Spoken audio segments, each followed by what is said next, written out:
Irmãos, eu não sei se você já viveu um momento que parecia que Deus... obrigada, Ana. Obrigada.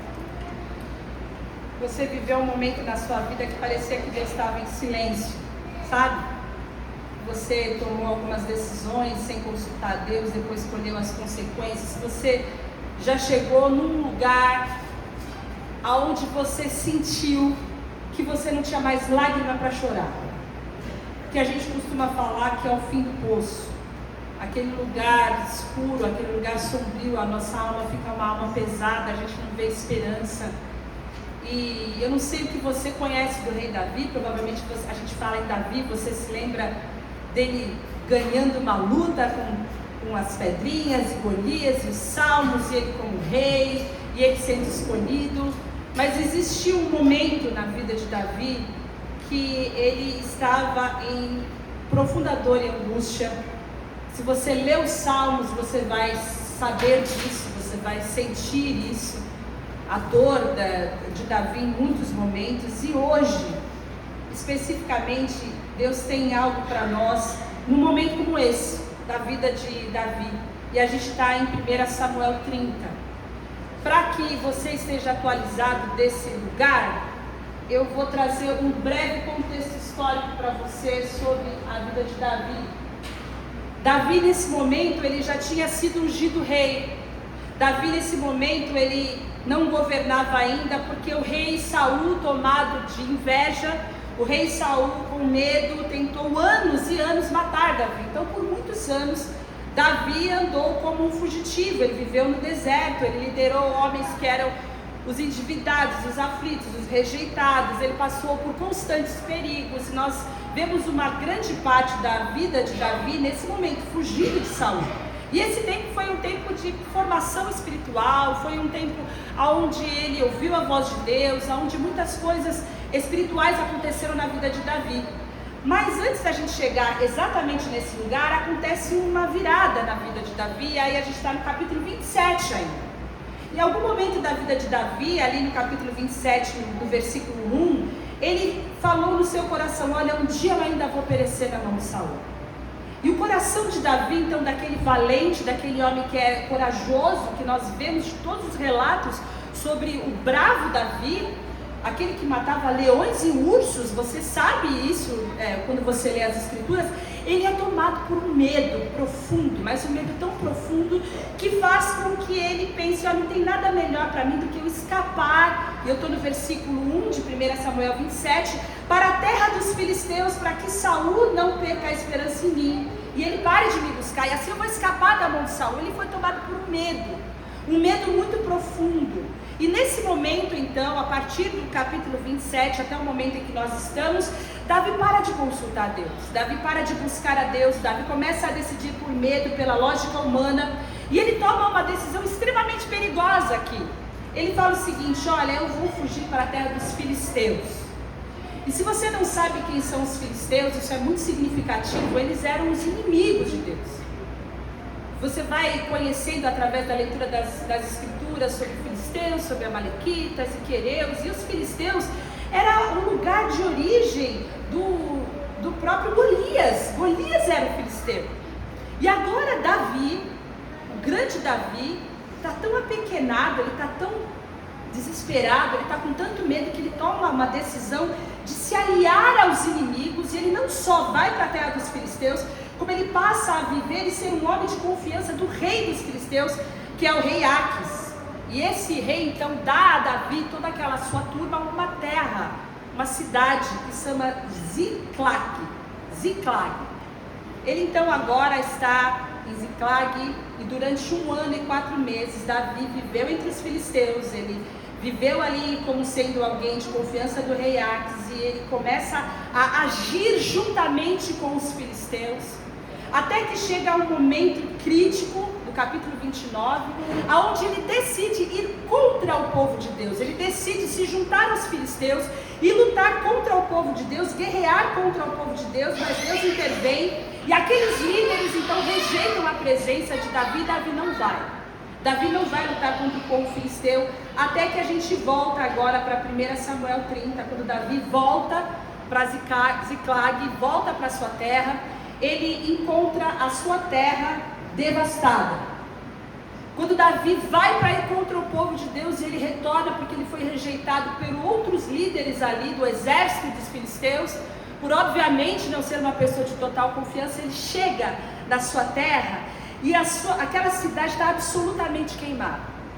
Suas mulheres, os seus filhos, as suas filhas foram levados como prisioneiros. Todos os seus bens foram roubados. E nesse momento, depois desse lugar terrível, a palavra de Deus fala em 1 Samuel 30, no versículo 14, que Davi e o seu povo chorou. Eles choraram até não ter mais forças, até não ter mais um lugar, uma lágrima para chorar. É aquele momento que você fala, olha, do jeito que está, não tem como ficar pior. Meu pai diria, olha, não tem nada mal que não possa ficar ainda pior. Mas esse mais ou menos o lugar de Davi aqui.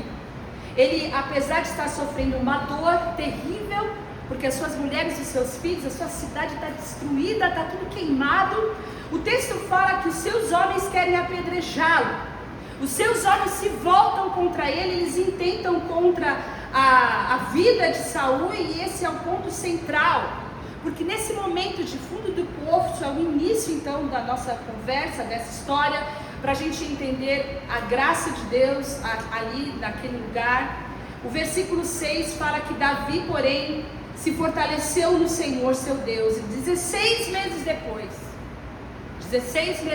Davi decide buscar a Deus, Davi decide buscar ao Senhor. E a gente entende que antes de qualquer estratégia humana, pela primeira vez, então, Davi resolve buscar a Deus. O texto fala que ele foi até o Senhor e ele passou a se fortalecer no Senhor seu Deus. A primeira reação nossa é agir em momentos onde nós estamos num lugar muito crítico. A gente busca às vezes a solução de muitos lugares, a gente ouve muitas pessoas, a gente busca pessoas que já passaram por aquela situação igual a nossa, a gente vai procurar situações que possam amenizar a nossa crise, mas Davi nos ensina que o lugar certo, onde nós devemos buscar momentos terríveis da nossa vida, é em Deus. É como se nós fôssemos um celular daqueles super poderosos, Pro, não sei o que lá, cheio dos melhores aplicativos pagos, mas que a gente estivesse desconectado da fonte.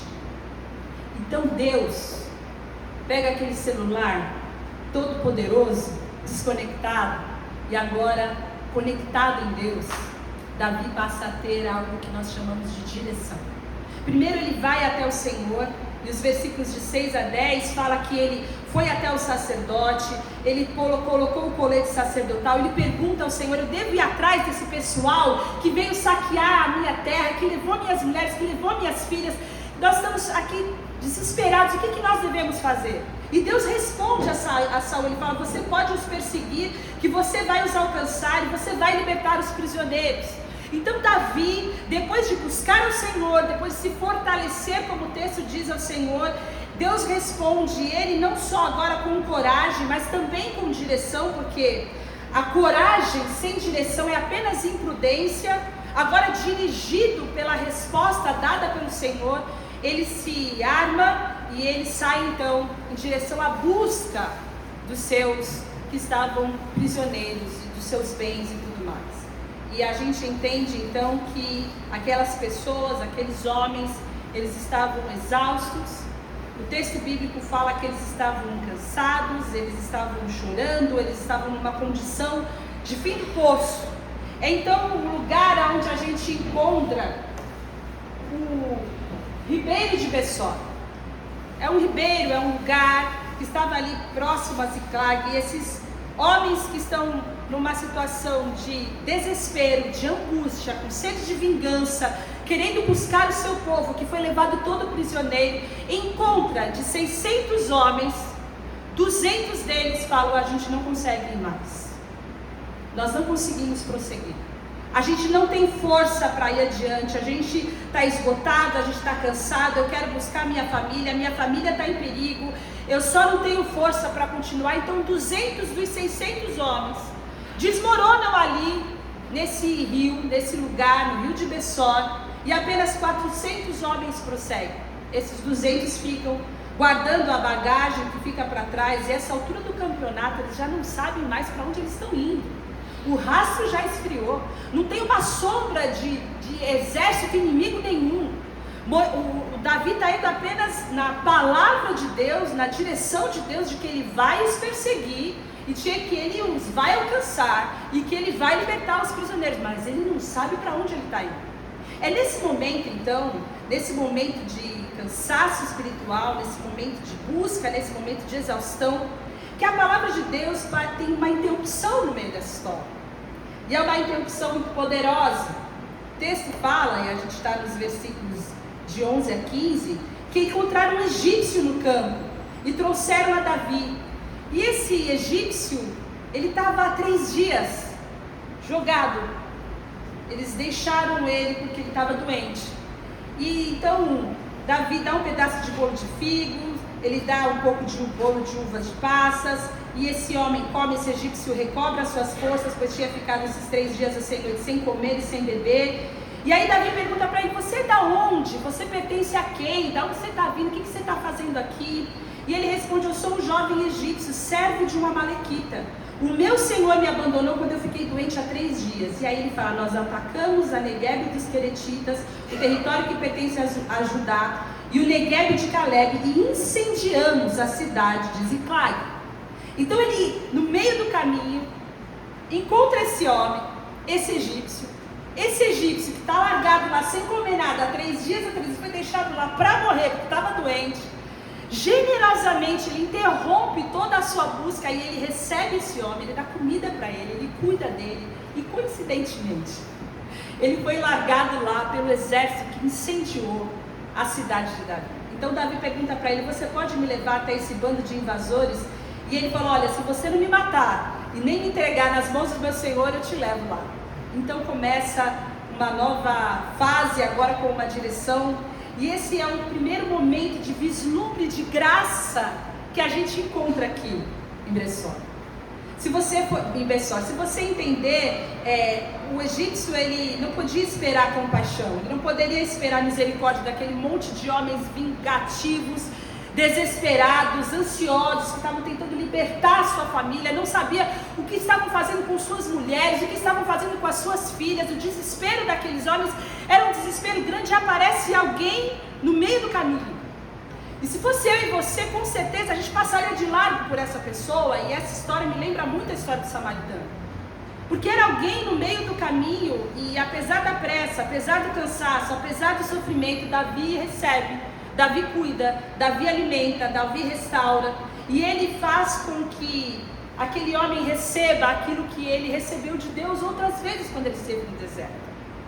Davi já esteve no deserto, Davi sabe quais são os perigos da noite, Davi sabe o que é passar fome, Davi sabe o que é cansaço, o que é a boca seca. Ele passa por aquele homem e ele se identifica com ele, e essa é talvez a maior dádiva do sofrimento. Que a palavra de Deus fala que a gente deve chorar com os que choram, mas se a gente sabe aquela dor ali, se a gente já passou por aquele negócio ali, dificilmente a gente vai passar de lado por uma dor que nós já sentimos na nossa pele um dia.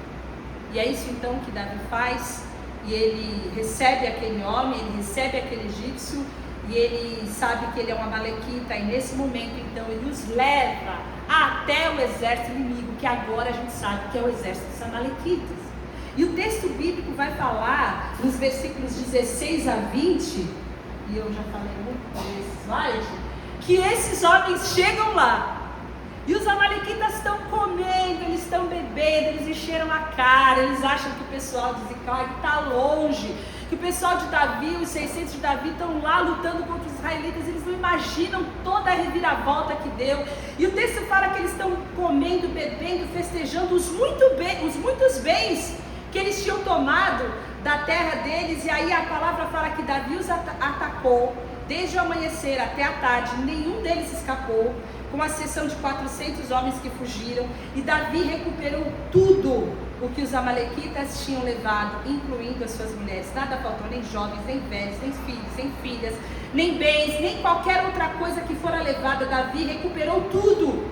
e também tomou o rebanho dos amalequitas. Os seus soldados os conduziram à frente dos outros animais, dizendo: esses são os despojos de Davi. Ele pega tudo que ele tinha, ele recebe toda a sua família, ele recebe todo o seu povo, nenhum deles se perdeu.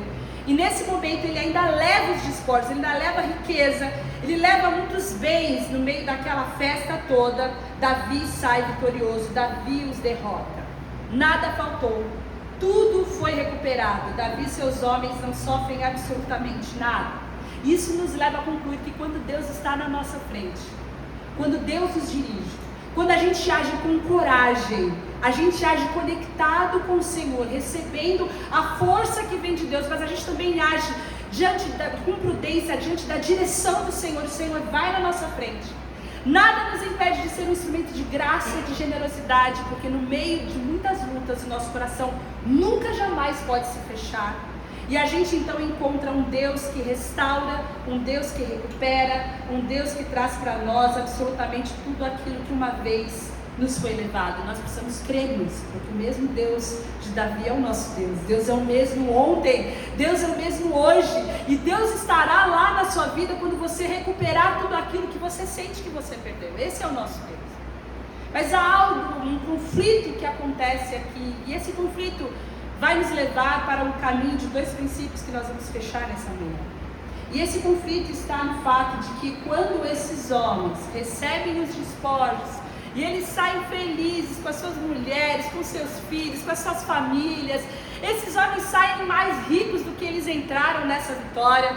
Os 400 homens falam o seguinte: mas a gente não vai dividir o que a gente ganhou com aqueles 200 que ficaram lá cansadinhos. A gente não vai dividir nada com eles. O texto fala, alguns homens maus e vadios que tinham ido com Davi disseram: uma vez que não saíram conosco, não repartiremos com eles os bens que recuperamos. No entanto, cada um poderá pegar sua mulher e seus filhos e partir. Bem não vai nada. Quer pegar sua mulher, pega. Quer pegar seu filho, leva. Mas não vai levar nada do que a gente recuperou. Nesse momento, essa vitória deles, eles partem de premissas erradas. Aqueles 400 homens que derrubaram os amalequitas estão recusando dividir com os 200 porque eles têm alguns pensamentos no coração deles. Olha, nós que lutamos, o mérito é nosso, foi a gente que ganhou, foi a gente que colocou a cara a tapa lá, foi a gente que lutou de manhã até a tarde, foi a gente que quase se matou e quase morreu lá. Os caras não fizeram nada, os caras ficaram lá sentadinhos, cansados. A gente não vai dividir. Outra coisa que eles pensaram é: olha, os despojos são nossos, é tudo meu, eu divido se eu quiser, e eu não quero dividir. E outro pensamento deles, olha, é que eles conseguiram na força do braço deles, foi na força deles que eles conseguiram. Esse é um pensamento desses homens que é o pensamento que Davi consegue rechaçar com uma única frase. Em 1 Samuel 20, versículo 30, no versículo 23, ele fala: não, meus irmãos, não façam isso com o que o Senhor nos deu. E agora, nesse momento de vitória, nesse momento de coisas maravilhosas, Davi vai ensinar para nós um pouco sobre a graça de Deus. Davi vai ensinar que eles não merecem os despojos como eles supõem, porque tanto a vitória quanto os despojos são um presente gracioso de Deus. Porque a graça é isso. A graça é quando a gente é atingido pelo bem de Deus sem merecer. A gente não merece, mas porque Deus é Deus, Ele nos alcança com a sua graça, porque Deus é Deus, porque Deus é amor, porque Deus é bondade, porque Deus é misericórdia, porque Deus é compaixão, a sua graça nos atinge. E sem que a gente mereça, a gente recebe o bem de Deus. E Deus deu os despojos da mesma forma que Ele deu a vitória. Então essa é a premissa pela qual parte Davi. O Senhor nos deu. A vitória é a vitória do grupo todo. E ele fala: nós somos irmãos. Nós somos uma comunidade, nós somos uma família, e essa porção é uma porção de todos nós. A batalha é coletiva, cada membro vai desempenhar a sua parte, e os 200 que ficaram com a bagagem. Imagine aqueles 600 carregando a sua bagagem, todos eles seriam prejudicados. Os 200 ficaram com a parte que lhes cabia. E agora, nesse momento, Davi ensina para nós algo que nós somos difíceis de entender, que nós não devemos tomar o crédito das coisas que são de Deus. Nós não devemos viver com um tipo de vida de performance achando que os acertos são nossos. Porque quando a gente tem um Deus que é um Deus maravilhoso, um Deus bondoso, um Deus de onde vem toda a bondade, o Pai das luzes, a palavra de Deus fala em 1 Coríntios 4:7, que fala assim, quem te torna diferente de qualquer outra pessoa? O que você tem que você não tenha recebido? E se você recebeu, por que você se orgulha como se assim não fosse? O que é que você tem? Quem é você na fila do pão? Por que você está se orgulhando das coisas que você tem? Por que você está se orgulhando dos seus acertos? Por que você é o bom? Por que só você faz as coisas certas e está todo mundo errado em volta de você? Por que você é o alecrim dourado? Por que a sua vida é uma vida mais importante que as outras vidas? Por que você não entende que a graça é a gente não ter que fazer coisa alguma para alcançar perdão, salvação e as bênçãos de Deus? Que a graça é o lugar de apenas recebermos e que Deus é aquele que nos leva ao acerto. E que quando nós recebemos o que nós não merecemos, nós não podemos ousar levar um crédito por isso, porque nós sabemos que nós somos alvo da graça de Deus. E esse é o princípio da graça, da gente não levar um crédito por aquilo que é Deus que faz. Então o pensamento do mérito, a lógica daqueles 400 é eu luto, eu conquisto, eu mereço, o crédito é meu. Mas quando a gente entende a graça de Deus, a gente sabe que Deus intervém, Deus é que dá vitória, nós recebemos a glória dele, e quando a gente recebe, a gente deve repartir. Quando a gente recebe, a glória é só dele. Independente daquilo que você recebeu de bem de Deus. E às vezes você pode entender que as coisas boas são só as coisas materiais, mas olha para a sua vida, olha para o seu coração, olha para as coisas maravilhosas que Deus está fazendo, os valores que Deus plantou no seu coração, o seu caráter sendo transformado, o que te faz diferenciar das outras pessoas e às vezes te faz julgar as outras pessoas. Todo esse caminho que você percorreu e às vezes um outro irmão ainda não percorreu, isso é graça de Deus. Não existe nada em você que de Deus não tenha vindo. E você deve reconhecer isso para que você possa concluir com esse segundo princípio, que é o princípio da comunidade, que é o princípio da pluralidade. É você compreender que no reino não existe carreira solo. Que quando Deus te salva, que Deus te chama, que Deus te convida, não é para você ter um relacionamento você e ele. Ele te insere dentro de uma família. Porque dentro dessa família é que você vai aprender a amar. Dentro dessa família você vai aprender a perdoar. Dentro dessa família você vai aprender a repartir.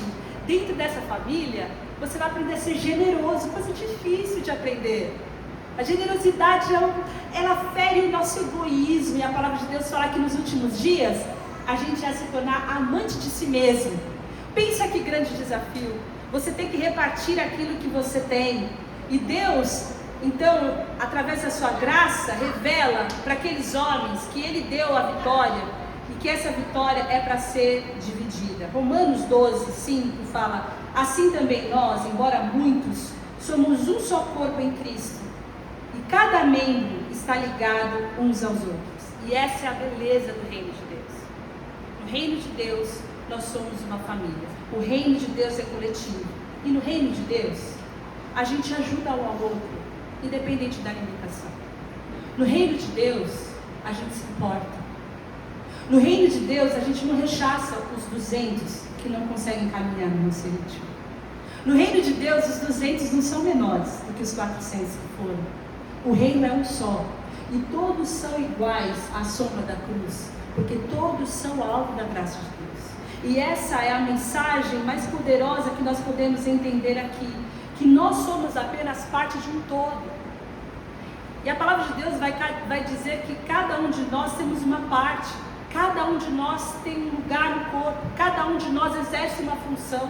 Não existe uma função desonrosa, todos são absolutamente importantes.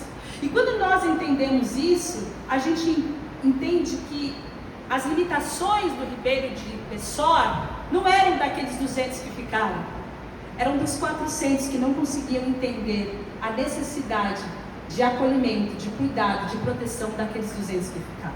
A lição que Deus tinha que trazer não era para os 200 cansados, para os 200 esgotados, para os 200 que não tinham recurso, para os 200 que não iam conseguir, os menores, aqueles que não alcançaram, aqueles que não chegaram lá, aqueles que se sentem inferiores, aqueles que olham para si mesmo e entendem que não tem recurso nenhum. É para esse tipo de gente que Deus veio. E você vai lembrar disso quando você lembra daquela parábola do republicano e da parábola do fariseu. É aqueles 200 que estavam batendo no peito e falando: Senhor, tem misericórdia de mim, que eu não aguento mais. Mas o fariseu, que agora são esses 400, vão lá e falam: mas a gente consegue, a gente é bom pra caramba, a gente arrasou com aquele exército, nós pegamos deles também. Olha, eu sou bom, eu jejuo, eu oro, eu dou o dízimo de tudo. Essa é a diferença. A graça de Deus se revela dentro de um coração que entende a necessidade de reconhecer a Deus sempre, em todas as coisas. E Davi ajuda a gente a olhar para o outro e entender a limitação. E é sobre isso que eu queria falar sobre você, porque a luta é nossa. E se você hoje não tem o recurso para sair lutando, eu tenho certeza que você pode cuidar da bagagem de alguém. Que cada um tem a sua parte, que cada um está fazendo aquilo que pode. E quando eu saio para conquistar, porque nesse momento eu estou um pouco mais forte que você que não pode ir, eu vou lutar pelo meu e eu vou lutar pelo seu, porque a gente é um só corpo em Cristo. Porque eu não vou olhar para os outros e ficar sempre julgando e sempre achando que não faz o suficiente, que faz sempre o errado. Eu vou me colocar ao lado dele para servir e para amá-lo. Esse é o princípio do reino que a gente aprende aqui junto com Davi. A nossa natureza humana, ela faz com que a gente busque a carreira solo, que a gente busque o primeiro lugar, que a gente se julgue melhor do que os outros, e a gente é em muitas coisas, muitos melhores. Mas também existem outras pessoas que, apesar de não serem, a palavra nos incita a considerá-los superiores a nós mesmos, para que nós podemos cuidar e honrar aqueles 200 que não têm mais condição de seguir. Esse é o princípio do reino. Não sei se vocês lembram quando a gente falava que a gente vai caminhar e ninguém vai ficar para trás. Vocês se lembram que a gente usava muito essa expressão, ninguém vai ficar para trás? E eu me lembrei disso quando eu estava lendo esse texto, porque quantas pessoas ficaram para trás na nossa caminhada? Quantas pessoas na sua vida ficaram no rio do Bessó? Que você não aguentou carregar, que você abriu mão, muito pesada, pelo amor de Deus, aquela pessoa vem junto com uma nuvenzinha negra na cabeça, sempre que me liga para pedir alguma coisa, sem condições. Quantas pessoas sem recurso? Quantas pessoas que não tinham força para lutar? Quantas pessoas que você sente que ficaram lá, caídas? E essa é a mensagem do Evangelho. Que nós temos uma missão que não é só de conquistar. A nossa missão é de não deixar ninguém para trás. A nossa missão é de acolher. A nossa missão é de olhar com graça. A nossa missão é de ter a percepção daqueles que estão esgotados, daqueles que não têm mais condição de carregar. E aí a gente olha para esse texto e a gente precisa entender que nós podemos voltar. Nós podemos voltar. Nós podemos dividir. Você pode dividir o seu tempo, você pode dividir a palavra que Deus tem conferido no seu coração, você pode voltar para aquele amigo que você desistiu dele, que precisava sempre das suas orações, talvez até do seu dinheiro, e você falou: para mim já deu. Você pode voltar para a sua família, porque eu vou dizer para você, o melhor lugar para você voltar e voltar e voltar e olhar com graça são seus filhos, são seus pais, são seus irmãos. Quantas vezes nós olhamos uns aos outros como se fossem inferiores? E aqui a palavra de Deus nos incita a que a gente olhe para nós mesmos em primeiro lugar. E pode ser que você hoje seja a pessoa que se sente esgotada, que você hoje seja a pessoa que se sente estagnada. Você hoje está lá e você olha em volta e só tem ruína. Você fala: levaram tudo meu. Eu só vejo cinza na minha vida, eu não estou vendo nada de bom aqui. Eu não consigo mais caminhar.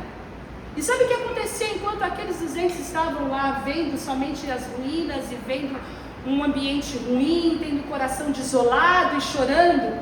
A vitória já estava sendo conquistada, porque é Deus que dá a vitória. Então eu quero dizer para você que se você está nesse lugar hoje, confie em Deus.